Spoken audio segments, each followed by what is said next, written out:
मियाँ जावेद लतीफ़ साहब, ये फरमाइएगा कि मरियम नवाज साहिबा कह रही हैं कि ना अहलों की हुकूमत है, आदाद शुमार का हेर फेर किया, कोई इनका फ़ोन नहीं उठाता, सिलेक्टेड की ना घर में इज्जत है ना बाहर, और ये फेटफ के पॉइंट ऑफ व्यू से कॉन्टेक्स्ट में ख़ास तौर पर वो ये कह रही हैं। लेकिन मैंने अभी थोड़ी देर पहले ये कहा कि इसके अंदर इंटरनेशनल पॉलिटिक्स का अमल दखल तो है ना, क्यों श्रीलंका को 40 पॉइंट दिए थे, 40 में से 27 उन्होंने अचीव किए और उनका नाम ग्रे लिस्ट से निकाल दिया। पाकिस्तान को 27 दिए, 27 में से 26 अचीव कर दिए, लेकिन पाकिस्तान का नाम ग्रे लिस्ट से नहीं निकाला है। और ये वाले जो मामलात हैं, जो एब्सोल्युटली नॉट वाला, सदर बाइडेन से मुलाकात के हवाले से, न्यूयॉर्क टाइम्स को जो इंटरव्यू दिया, तो अगर ये इंटरनेशनल लॉबी खासतौर पे अमेरिका प्राइम मिनिस्टर के खिलाफ होता है, तो इन इश्यूज पे क्या ऑपोजिशन गवर्नमेंट का प्राइम मिनिस्टर का साथ देगी या फिर इसको एक्सप्लॉइट करेगी? शुक्रिया बैरिस्टर साहब। पहली बात तो ये है कि दूसरा तभी आपकी इज़्ज़त करेगा जब आपकी घर में इज़्ज़त होगी। जब आप घर में मजबूत होंगे, घर में इत्तेहाद होगा, 22 करोड़ अवाम एक पेज पे होंगे, तो कोई दूसरा आपको मुंह लगाएगा। और जब आप अंदर से तकसीम होंगे, दाखिली तौर पर इंतशार का शिकार होंगे, तो कोई दुनिया का मुल्क जो है वो आपको मुंह नहीं लगाएगा। ये बात मुंह लगाने वाली हमने नहीं की, ये बात आप लगाए गए प्राइम मिनिस्टर के मुंह से निकली हैं।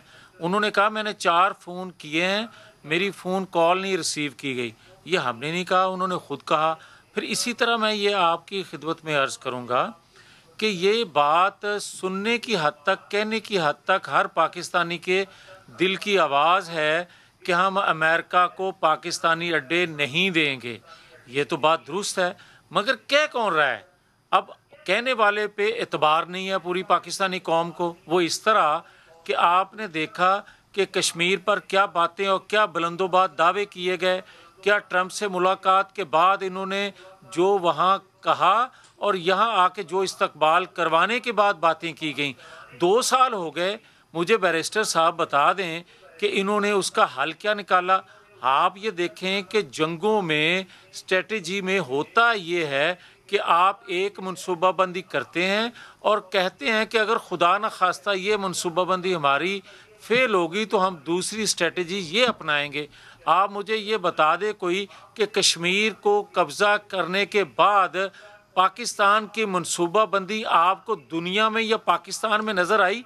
ये जो चेन बनानी थी हाथों की, ये जो 1 घंटे को के लिए बाहर निकलना था, फिर हफ्ते बाद निकलना था, फिर उसके बाद ये कुछ चीज़ें आपको नज़र आई? और ये कट्टे अंडों से मईशत को तब्दील करने वाले खारजा पॉलिसी क्या समझते हैं? इनको क्या पता खारजा पॉलिसी होती क्या है? यहाँ बात की जा रही है, ये कहते हैं कि जनाब अफ़गानिस्तान में 2 जंगें लड़ी गईं, वो पाकिस्तान के मफाद में नहीं थी। ये बात दुरुस्त है, मगर वो जंगें लड़ी किसने?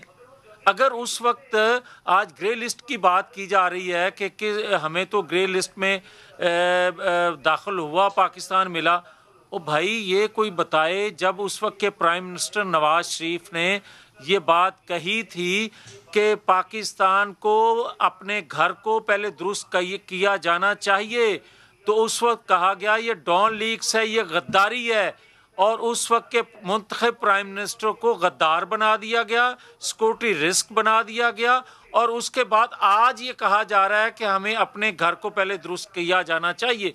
4 साल बाद आप कह रहे हैं।